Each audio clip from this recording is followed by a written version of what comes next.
أعوذ بالله من الشيطان الرجيم. إن الله فالق الحب والنوى يخرج الحي من الميت ومخرج الميت من الحي، ذلكم الله فأنى تؤفكون. فالق الإصباح وجعل الليل سكنا والشمس والقمر حسبانا، ذلك تقدير العزيز العليم. وهو الذي جعل لكم النجوم لتهتدوا بها في ظلمات البر والبحر، قد فصلنا الآيات لقوم يعلمون.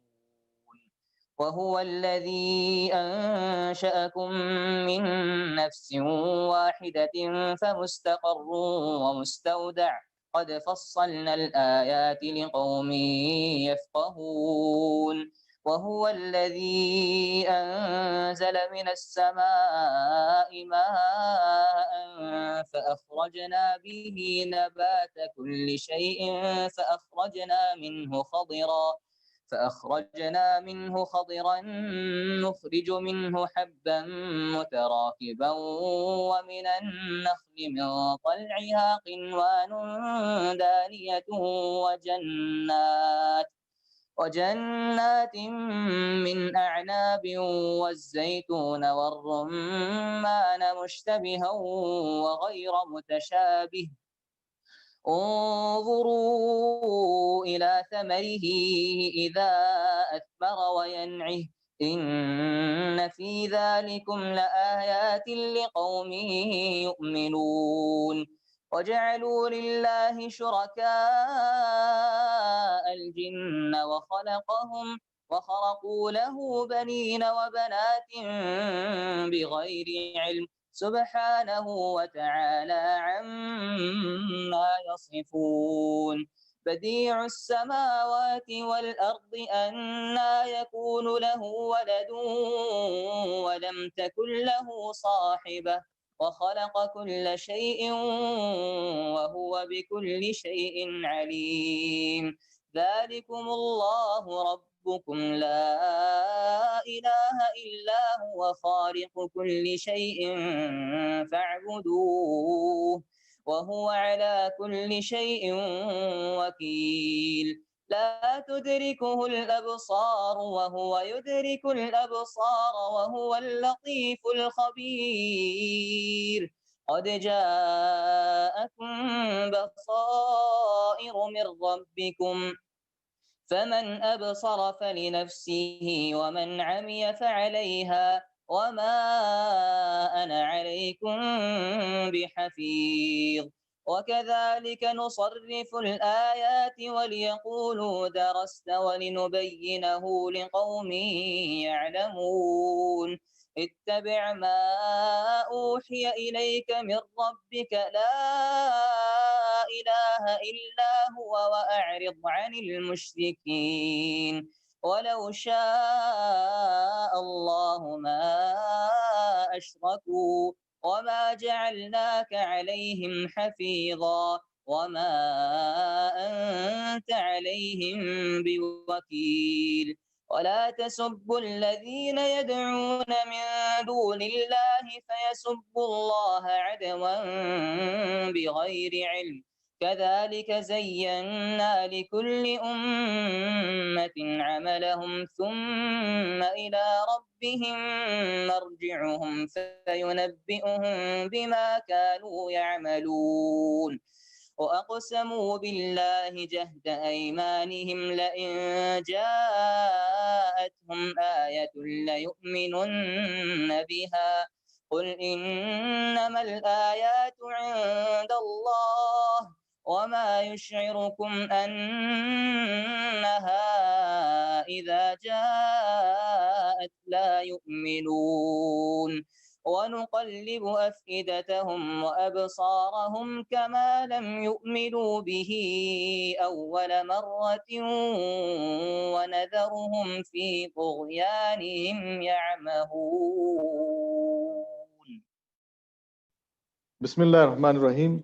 بے شک اللہ تعالیٰ دانے کو اور گٹھلیوں کو پھاڑنے والا ہے، وہ جاندار کو بے جان سے نکال لاتا ہے اور وہ بے جان کو جاندار سے نکالنے والا ہے، اور اللہ تعالیٰ یہ ہے، سو تم کہاں الٹے چلے جا رہے ہو؟ وہ صبح کا نکالنے والا، اس نے رات کو راحت کی چیز بنایا اور سورج اور چاند کو حساب سے رکھا ہے، یہ ٹہرائی بات ہے ایسی ذات کی جو قادر ہے، بڑے علم والا ہے۔ اور وہ ایسا ہے جس نے تمہارے لیے ستاروں کو پیدا کیا تاکہ تم ان کے ذریعے سے اندھیروں میں، خشکی میں اور دریا میں راستہ معلوم کر سکو۔ بے شک ہم نے دلائل خوب کھول کھول کر بیان کر دیے ان لوگوں کے لیے جو خبر رکھتے ہیں۔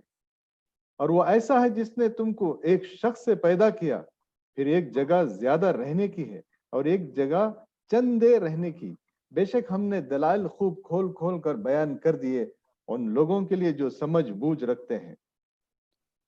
اور وہ ایسا ہے جس نے آسمان سے پانی برسایا، پھر ہم نے اس کے ذریعے سے ہر قسم کے نباتات کو نکالا، پھر ہم نے اس سے سبز شاخ نکالی کہ اس سے ہم اوپر تلے دانے چڑھے ہوئے نکالتے ہیں، اور کھجور کے درختوں سے ان کے گچھے میں سے خوشے ہیں جو نیچے کو لٹک جاتے ہیں، اور انگوروں کے باغ اور زیتون اور انار کے باغ ایک دوسرے سے ملتے جلتے ہوتے ہیں اور کچھ ایک دوسرے سے ملتے جلتے نہیں ہوتے۔ ہر ایک کے پھل کو دیکھو جب وہ پھلتا ہے اور اس کے پکنے کو دیکھو، ان میں دلائل ہیں ان لوگوں کے لیے جو ایمان رکھتے ہیں۔ اور لوگوں نے شیاطین کو اللہ تعالیٰ کا شریک قرار دے رکھا ہے، حالانکہ ان لوگوں کو اللہ ہی نے پیدا کیا ہے، اور ان لوگوں نے اللہ کے حق میں بیٹے اور بیٹیاں بلا سند تراش رکھی ہیں، اور وہ پاک اور برتر ہے ان بتوں سے جو یہ کرتے ہیں۔ وہ آسمانوں اور زمین کا موجد ہے، اللہ تعالیٰ کی اولاد کہاں ہو سکتی ہے، حالانکہ اس کے کوئی بیوی تو ہے نہیں، اور اللہ تعالیٰ نے ہر چیز کو پیدا کیا اور وہ ہر چیز کو خوب جانتا ہے۔ یہ اللہ تعالیٰ تمہارا رب، اس کے سوا کوئی عبادت کے لائق نہیں، ہر چیز کا پیدا کرنے والا ہے، تم اس کی عبادت کرو اور وہ ہر چیز کا کارساز ہے۔ اس کو تو کسی کی نگاہ محیط نہیں ہو سکتی، اور وہ سب نگاہوں کو محیط ہو جاتا ہے، اور وہی بڑا باریک بین باخبر ہے۔ اب بلا شبہ تمہارے پاس تمہارے رب کی جانب سے حق بینی کے ذرائع پہنچ چکے ہیں، سو جو شخص دیکھ لے گا وہ اپنا فائدہ کرے گا، اور جو شخص اندھا رہے گا وہ اپنا نقصان کرے گا، اور میں تمہارا نگران نہیں ہوں۔ اور ہم اس طور پر دلائل کو مختلف پہلوؤں سے بیان کرتے ہیں تاکہ یوں کہیں کہ آپ نے کسی سے پڑھ لیا، اور تاکہ ہم کو دانش مندوں کے لیے خوب ظاہر کر دیں۔ آپ خود اس طریقے پر چلتے رہیے جس کی وہی آپ کے رب تعالیٰ کی طرف سے آپ کے پاس آئی ہے، اللہ تعالیٰ کے سوا کوئی لائق عبادت نہیں، اور مشرکین کی طرف خیال نہ کیجیے۔ اگر اللہ تعالیٰ کو منظور ہوتا تو یہ شرک نہ کرتے، اور ہم نے آپ کو ان کا نگران نہیں بنایا، اور نہ آپ ان پر مختار ہیں۔ اور گالی مت دو ان کو جن کی یہ لوگ اللہ تعالیٰ کو چھوڑ کر عبادت کرتے ہیں، کیونکہ پھر وہ جاہلانہ ضد سے گزر کر اللہ تعالیٰ کی شان میں گستاخی کریں گے۔ ہم نے اسی طرح ہر طریقے والوں کو ان کا عمل مرغوب بنا رکھا ہے، پھر اپنے رب ہی کے پاس ان کو جانا ہے، سو ان کو بتلا دے گا جو کچھ بھی کیا کرتے تھے۔ اور ان لوگوں نے قسموں میں بڑا زور لگا کر اللہ تعالیٰ کی قسم کھائی، اگر ان کے پاس کوئی نشانی آ جائے تو وہ ضرور ہی اس پر ایمان لے آئیں گے۔ آپ کہہ دیجئے کہ نشانیاں سب اللہ کے قبضہ میں ہیں، اور تم کو اس کی کیا خبر، وہ نشانیاں جس وقت آ جائیں گی یہ لوگ تب بھی ایمان نہ لائیں گے، اور ہم بھی ان کے دلوں کو اور ان کی نگاہوں کو پھیر دیں گے جیسا کہ یہ لوگ اس پر پہلی دفعہ ایمان نہیں لائے، اور ہم ان کی سرکشی میں حیران رہنے دیں گے۔